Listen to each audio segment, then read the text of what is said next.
Ok. Buenos días, vamos a dar inicio a nuestra sesión académica del día de hoy. Vamos a hablar acerca de la fisiopatología de la inflamación alérgica, la hipersensibilidad tipo 1. Para esta clase agradezco la asesoría del doctor en ciencias, Carlos Macuset Sánchez. Yo soy la doctora Esperanza Jiménez Luna, residente de segundo año de Alergia e Inmunología Clínica. Antes de iniciar, vamos a afinar unas definiciones que ya deberíamos tener para que no haya duda, el cual vamos a definir primero alergia. Este término como tal, por primera vez fue definido por Clemens von Pirquet en 1906 y la derivó de dos palabras griegas, alos y ergon, que hace referencia esta primera a algo que es otro distinto de, haciendo referencia como algo fuera del organismo. Y ergon, que significa trabajo o reacción. Por lo tanto, una alergia la vamos a definir como una reacción, aquella que es inesperada, evidentemente anormal, y hay que quedarnos en la mente con que es una reacción exagerada a un estímulo exógeno, es decir, que no está propiamente dentro del cuerpo y que involucra el sistema inmunológico. Asimismo, el término atopia y prácticamente el concepto de estas enfermedades, de la marcha atópica, de las enfermedades atópicas, fueron propuestos por primera vez por los médicos Arthur Fernández Coca y Roberto Cook en los principios del siglo XX. Atopia o atópico deriva de la palabra griega topos, que significa lugar. Entonces, si ponemos la letra A antes de, significa fuera de lugar, algo que es extraño. Y esta como tal fue hasta 2011 que Johansson et al. También definieron como la atopia, como aquella predisposición o la tendencia personal a desarrollar asma, rinoconjuntivitis o dermatitis atópica debido a una sensibilización a aeroalergenos. Entonces, prácticamente hace referencia como ese riesgo que tiene el individuo de padecer ciertas enfermedades alérgicas. El término hipersensibilidad fue por primera vez introducido en 1951 por Philip Held e Isabel Hinde, quien hicieron referencia, acuñaron este término a la reacción a la prueba de tuberculina, como podemos ver en la imagen. Ya fue hasta 1963 que Hell y Coombs dieron la hipersensibilidad como una respuesta, como lo conocemos hasta hace unos años, ¿no? Como una respuesta indeseable, incómoda o dañina, que surge de una reacción exagerada del huésped a un agente externo a su organismo, ¿no? Y ahí la gran importancia de por qué la diferencia entre alergias y autoinmunidad. Estas dos también pueden tener una respuesta indeseable, y la diferencia entre ellas va a ser que la alergia va a ser causada por un estímulo externo al organismo del huésped y la autoinmunidad pues a estímulos intrínsecos propiamente. Por lo tanto, las reacciones de hipersensibilidad quedaron definidas a partir de ese momento como aquella respuesta inmunitaria secundaria que se produce en un huésped, en el cual antes de producirse esta debe estar presensibilizado.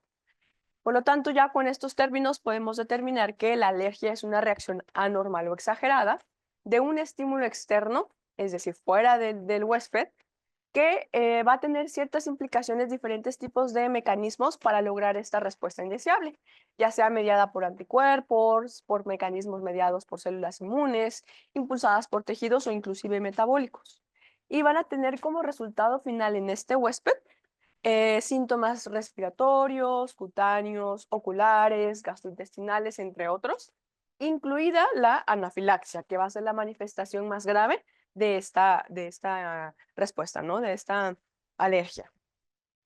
Y dos también definiciones importantes antes de iniciar con nuestra clase para tener todo en cuenta, pues es qué significa un antígeno, ¿no? Esto lo vamos a definir como cualquier sustancia que el sistema inmune va a reconocer como extraño al organismo y va a ser capaz y tener esa capacidad de desencadenar una respuesta inmune.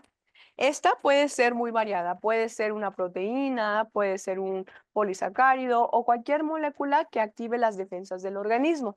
Tenemos aquí algunos ejemplos muy frecuentes como toxinas, virus, bacterias, células trasplantadas y un alérgeno.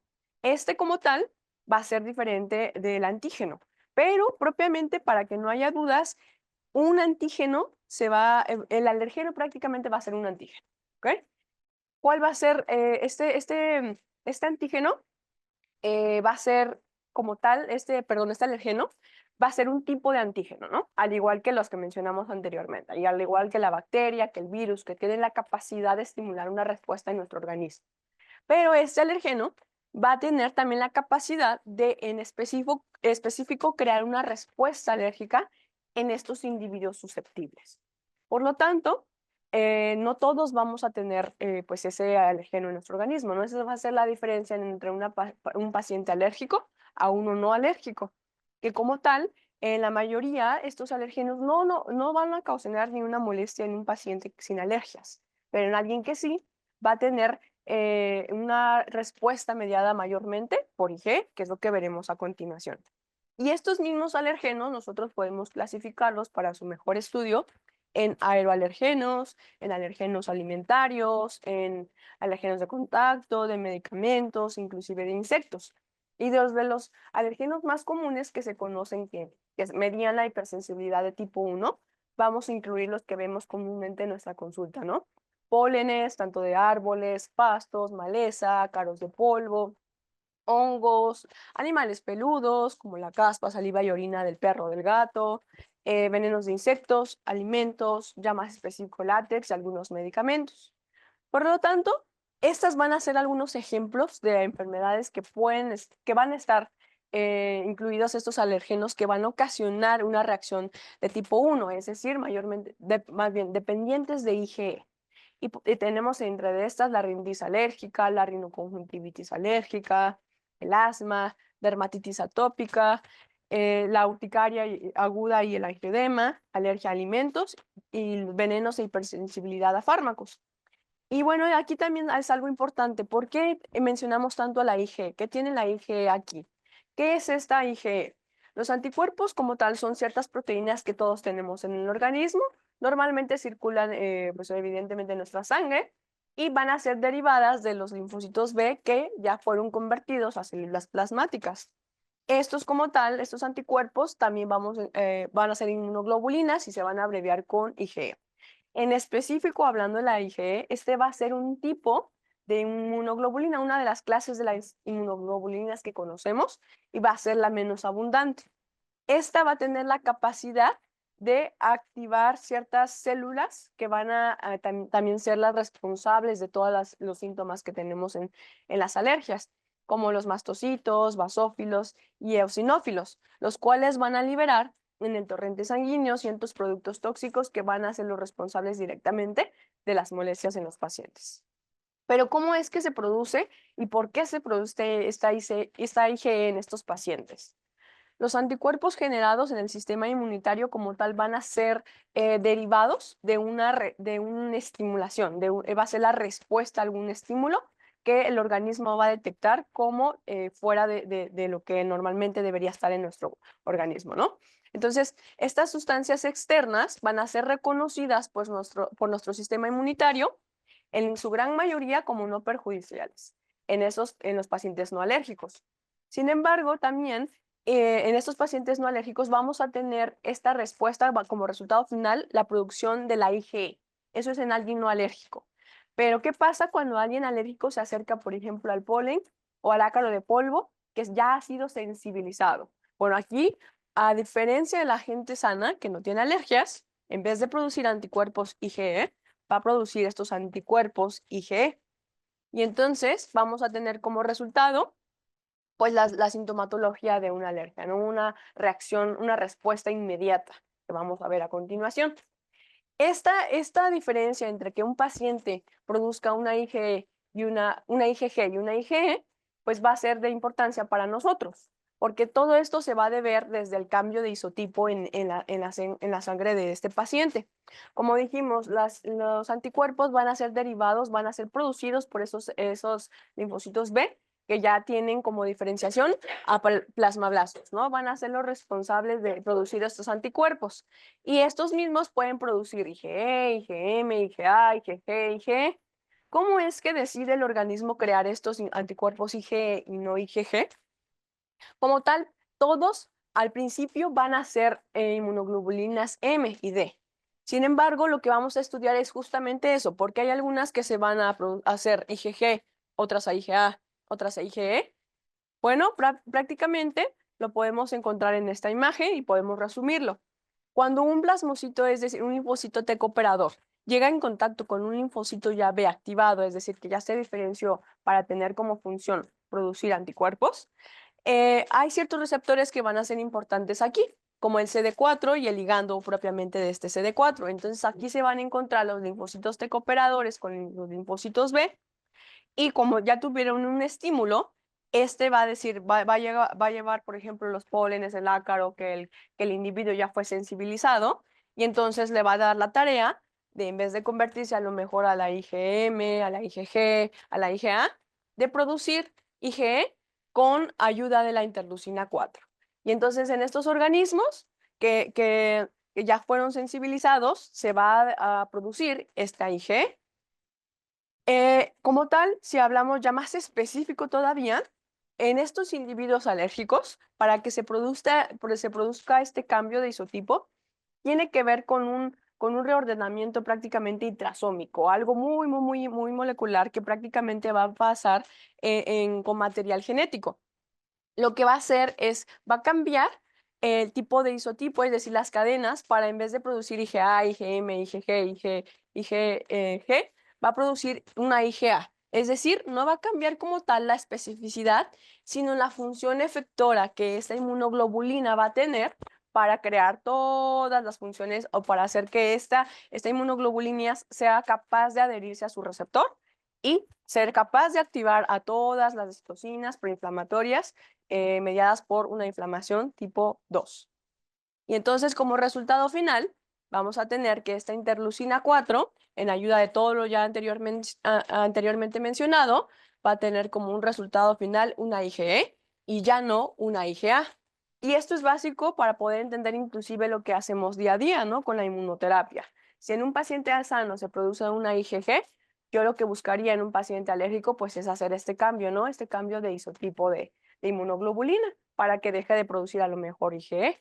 Y ya en un futuro ustedes vamos a entender ya con mayor claridad, porque esto es importante en todas las terapias, y de ahí derivan las nuevas terapias que tenemos actualmente, ¿no? Como los biológicos. Algunos ya se dirigen hasta a estas interleucinas, propiamente algunos al IgE y todos los biológicos que actualmente pues ya utilizamos. Entonces, esta imagen resume todo lo anteriormente dicho. Para que el linfocito B determine a qué inmunoglobulina va a producir, tiene que haber ese estado presensibilizado y esa sinergia con ciertas interleucinas, ¿no? Por ejemplo, aquí en resumen, para la IgE tendríamos que tener la interleucina 4 y va a ser esta sinergia con la interleucina 5 y la interleucina 13. Y bueno, pero ¿cómo es que si porque pues realmente la IgE puede estar en un individuo sano, en un individuo que no es alérgico, ¿no?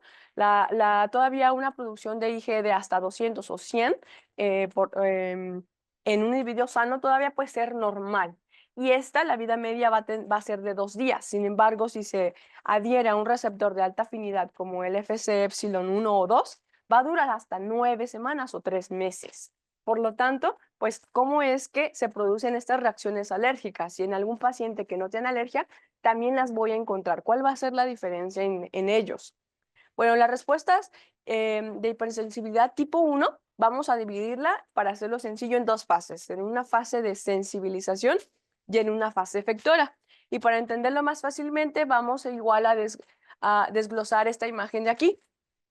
Dijimos que esto tiene que suceder en un individuo que está previamente sensibilizado, ¿no? ¿Y cuáles van a ser los sitios para que este individuo se sensibilice? Mayormente la piel, los pulmones y también el tracto gastrointestinal. Esos van a ser los sitios en el cual el individuo se va a sensibilizar, ¿no? Y entonces vamos a dividirlo en una fase sensibilizadora y en una fase efectora. La fase de sensibilización va a iniciar cuando este individuo ya se expuso por primera vez, por ejemplo, en aquellos pacientes que vienen con dermatitis atópica de menores de 1 año, que ya consumió a lo mejor leche y está con lactancia materna, ¿no? Entonces va a ser una de las primeras manifestaciones para sensibilizar a nivel cutáneo, a nivel gastrointestinal. Y ya cuando esta entra por primera vez a nuestro organismo como un alergeno, que ya ahora entendemos cómo es que funciona un alergeno, va a ser presentada internalizado por las células presentadoras, como las células dendríticas, los linfocitos B y los macrófagos, como tenemos aquí en la imagen. Y estas van a estar encargadas de presentar este alergeno de este nuevo amigo a la superficie de las moléculas del complejo mayor de histocompatibilidad. Y entonces aquí se va a deber, se lo va a ir a presentar a los linfocitos T vírgenes, que anteriormente pues ellos vivían libres, es decir, sin ninguna función como tal específica. Entonces cuando hace esta presentación, pues la célula presentadora agarra al alergeno y lo presenta a su amigo virgen, y ahora sí se transforma en una célula, en un linfocito, perdón, va a presentarlo y se va a convertir, se va a diferenciar en una TH2, la cual ahora sí va a ser responsable de lo que ustedes ya saben, una inflamación mediada por TH2, ¿no? Y entonces, estas citocinas específicas, que ya se volvió, ahora sí ya se especifica, va a venir este alergeno, este amigo, acompañado de ciertas células proinflamatorias que ya ahora entendemos, como la interleucina 4. Y estas van a activar y promover este tipo de inflamación con base a qué tipo de citocinas traiga. Hablando de la tipo 1, pues va a traer la interleucina 4 y también va a hacer sinergia con la 9 y la 13 que mencionamos. Y entonces, ahora ya que sucedió esta presentación, ya no va a ser tan virgen la célula T, por así decirlo, ¿no? Ya va a ser específica de productora TH2. Y aquí, ya cuando se volvió TH2, vamos a tener producción propiamente de esta, de interleucina 4, 5 y 13. Por eso la hipersensibilidad tipo 1 va a ser muy, muy llamativa, pues estas interleucinas, ¿no? Todo el tiempo vamos a estar escuchando de ellas. Es como cuando alguien presenta a su amigo, siempre tiene amigas al lado, ¿no? Que van con ella a todas partes, pues esas son las 4, la 5 y la 13. Y entonces esta interleucina 4 va a ser la responsable y va a estar produciéndose por los mastocitos y los basófilos. Y cuando esta interleucina 4 está ahí presente, va a haber ciertas citocinas que se va a ir a esta cascada de inflamación, va a ir creciendo, va a ir creciendo, va a ir creciendo, va a ir creciendo. Y también va a ser, va a haber algo importante aquí a mencionar, que van a ser las alarminas. Estas células linfoide innatas tipo 2 van a estar liberadas por las células epiteliales, la alarmina, es decir, como ciertas alarmas en el organismo que algo está ingresando a nuestro cuerpo que no debería estar, y va a activar alarmas para que la cascada de inflamación todavía se haga más grande. Y entonces ahí van a entrar la interleucina 25, la interleucina 33 y la linfopoyetina del estroma tímico. Y pues como tal también pueden ser acompañadas de ciertas citocinas ambientales. Estas células linfocíticas innatas tipo 2 también van a producir la 5, la 9 y la 13, que son las que dijimos que hacen sinergia con la interleucina 4, ¿no? Y entonces esta cascada de inflamación va a crecer todavía más. Estas a su vez van a hacer que se produzcan más inmunoglobulinas E. Por lo tanto, pues los linfocitos B van a seguir produciendo interleucina E. Y una vez ya que se sensibilizó, es decir, que ya por primera vez en esta fase ya se creó, ya se introdujo a ese linfocito T virgen una amiga, pues ya va a ser reconocida cuando regrese este alergeno, ¿no? Entonces ya cuando este linfocito T, que ya no es virgen, vea esta nueva conocida, pues ya va a saber qué hacer. Entonces vamos a entrar a una fase efectora. Por lo tanto, ya una vez que vuelva, cuando regrese este alergeno, ya va a ser una fase, es decir, que ya no tiene que hacer todo este proceso, ya va a saber cómo actuar, solamente prácticamente va a estar creando degranulación del mastocito. Y como mencionamos, la IgE necesita un receptor, entonces se va a unir a su receptor de alta afinidad por IgE, que va a hacer que pase de durar 2 días hasta inclusive 3 meses en un paciente ya sensibilizado, ¿ok? Y en una exposición posterior a este mismo alergeno, pues ya va a saber qué hacer el organismo, solo va a estar produciendo lo mismo que acabamos de mencionar. Ya va a liberar mediadores preformados y de nuevo para crear una inflamación pues ya cada vez más fácil, ¿no? Inmediata, en minutos o en segundos. Y los mediadores como tal, pues ya que se liberan a cada rato, en cada encuentro con este alergeno, van a causar vasodilatación, aumento de la permeabilidad vascular, va a causar contracción del músculo liso, estimulación de nervios sensoriales y producción de moco. Y por lo tanto, pues esto ya va a ser derivado de aquí, vamos a entender por qué ahora estos pacientes pues tienen tantos síntomas. Y bueno, una vez que llegamos a la fase efectora, pues propiamente pues el ciclo se va a estar repitiendo si este mismo paciente se sigue acercando a ese alergeno, ¿no? Pero ¿qué pasa si no llegara a ser así? Pues propiamente debería haber una resolución de la inflamación alérgica de vías principales. ¿Y por qué debería? Si el paciente se sigue acercando a su alergeno, pues esto realmente no va a pasar, o sea, se va a estar estimulando en la fase efectora y de ahí no vamos a salir, ¿no? Entonces el paciente ya prácticamente que recibimos todos los días, con que del diario tiene rinorrea, congestión, obstrucción nasal, todas las molestias están del diario, porque realmente nunca llegamos a una resolución de esta inflamación.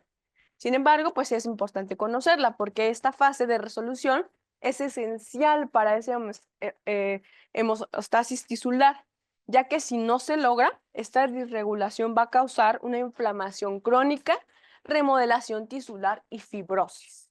Por eso ya no es tan pues, difícil de entender porque el paciente ya adulto llega con cambios anatómicos nasales, inclusive hasta pulmonares o hasta inclusive pues engrosamiento de la piel, ¿no? Porque nunca hubo una resolución de esta inflamación.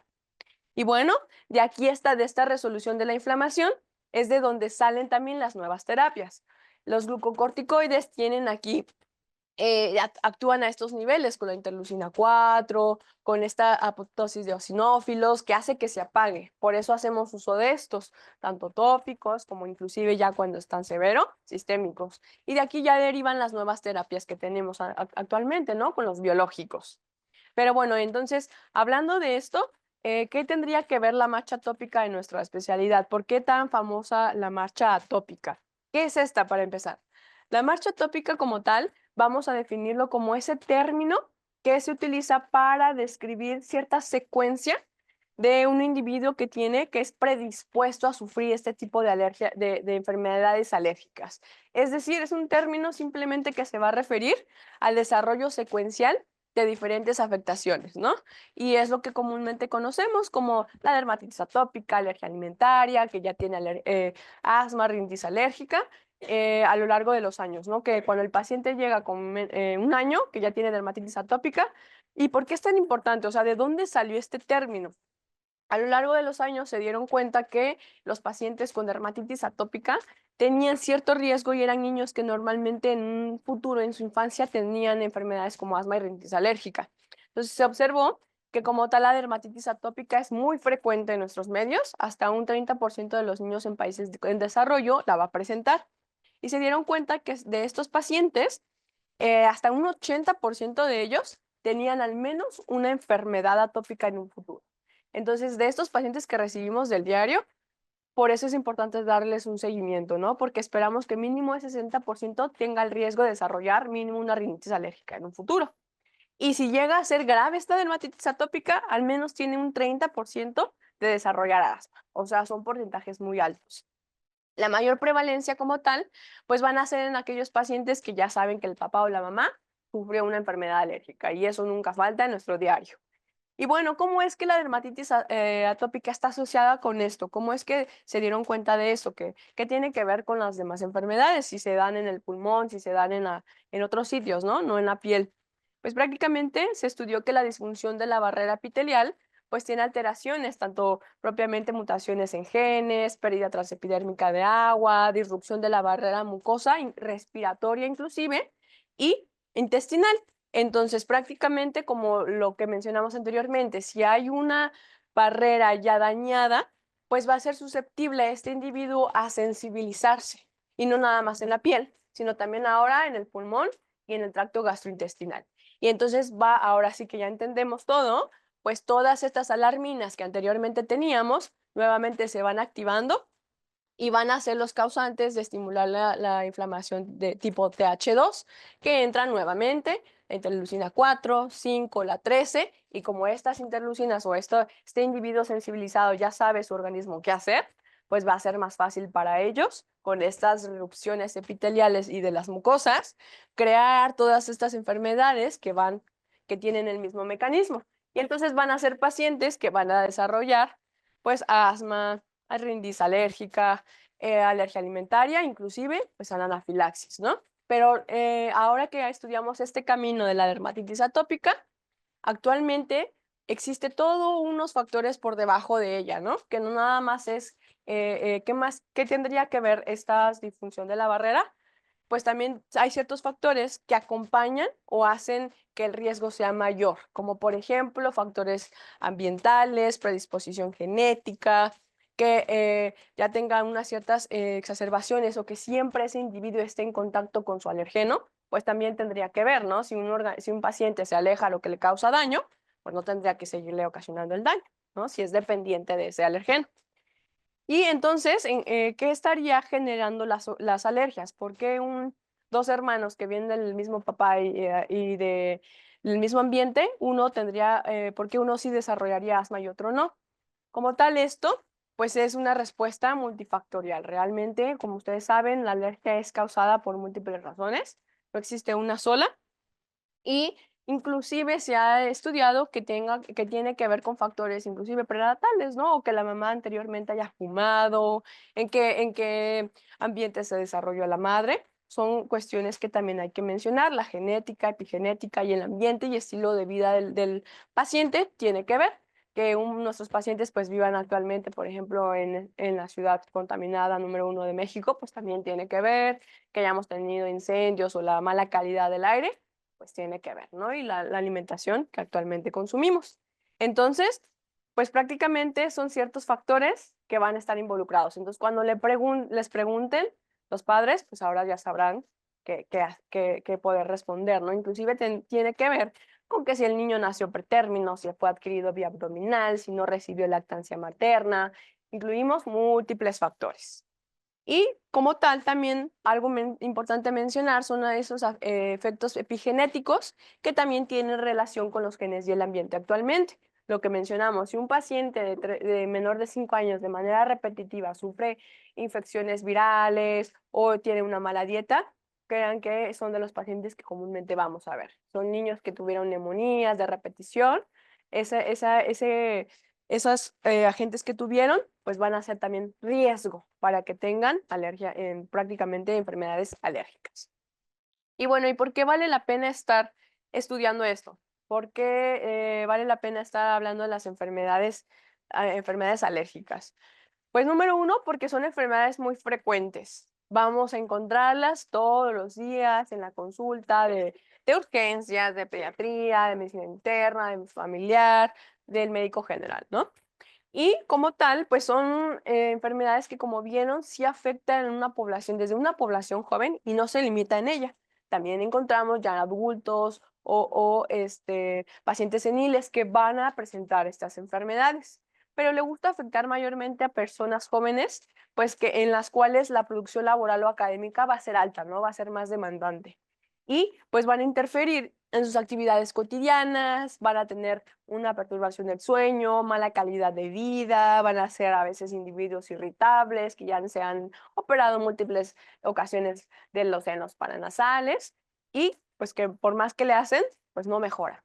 Y entonces son enfermedades que también pudieran llegar a ser graves, con crisis asmáticas graves, hospitalizadas, que inclusive han llegado a terapia, ¿no? O anafilaxias que lamentablemente pues hay algunas personas que han muerto por ellas.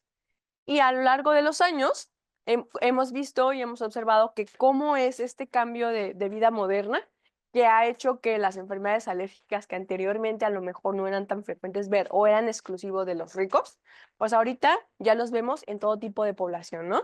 Y prácticamente están en todas partes. Por lo tanto, la tendencia del crecimiento, pues ha sido elevada. Y bueno, hablando de todo esto, pues realmente, ¿quién podría ayudarnos en esto? Pues para eso existe, o bueno, que existe la especialidad de alergia e inmunología clínica, ¿no?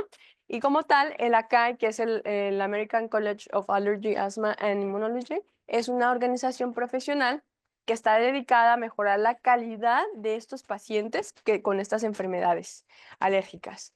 Y según el ACAI, los alergólogos son aquellos médicos que son capaces de atender estas enfermedades de las cuales estamos hablando. Asma, rinitis alérgica, sinusitis, dermatitis atópica, urticaria y angioedema, y reacciones alérgicas prácticamente a cualquier alergia. ¿Ok? Es una especialidad pues clave en la medicina moderna, por lo anteriormente mencionado, el cual tiene la capacidad de proporcionar servicios de asistencia médica, educación, investigación, que tengan que estar orientados en la prevención y también tratamiento de las enfermedades y pueden proporcionar tratamientos efectivos y personalizados, ¿no? Y pues esta organización enfatiza la importancia de los pacientes con estas afectaciones para poder recibir la adecuada atención con un alergólogo certificado para un buen tratamiento. Y pues quería mencionarles antes de terminar que, como dice un famoso dicho de Sir William Osler, los buenos alergólogos conocen la ciencia, ahora ya la conocemos y es lo que nos vamos a dedicar a lo largo del tiempo que estemos aquí, inclusive a una vez terminado. Pero también los grandes alergólogos conocen a sus pacientes. Los médicos integrales pues atienden de manera holística al paciente, ¿no? Como siempre nos han dicho nuestros maestros, el paciente no nada más es su enfermedad, sino también hay un ámbito social, mental, espiritual que hay que atender y pues hay que conocer de manera minuciosa a nuestros pacientes. Y como conclusiones a nuestro tema del día de hoy, pues me gustaría recalcar tres puntos. La susceptibilidad a la enfermedad atópica y la gravedad de esta tienen muchas bases, inclusive genéticas. Por lo tanto, entender todo su amplio margen, pues es importante. Los cambios medioambientales actuales han hecho que estas enfermedades o estas afectaciones pues crezcan y se espera que en un futuro pues sigan inclusive creciendo aún más. Una mejor comprensión y la importancia de esta clase es justamente que al momento de nosotros entender este tipo de inflamación, podamos identificar ciertos dianas terapéuticas, ¿no? Mejorar nuestra atención diaria con nuestros pacientes, sobre todo con el tratamiento de la inflamación alérgica crónica. Y muchas gracias a todos por su atención.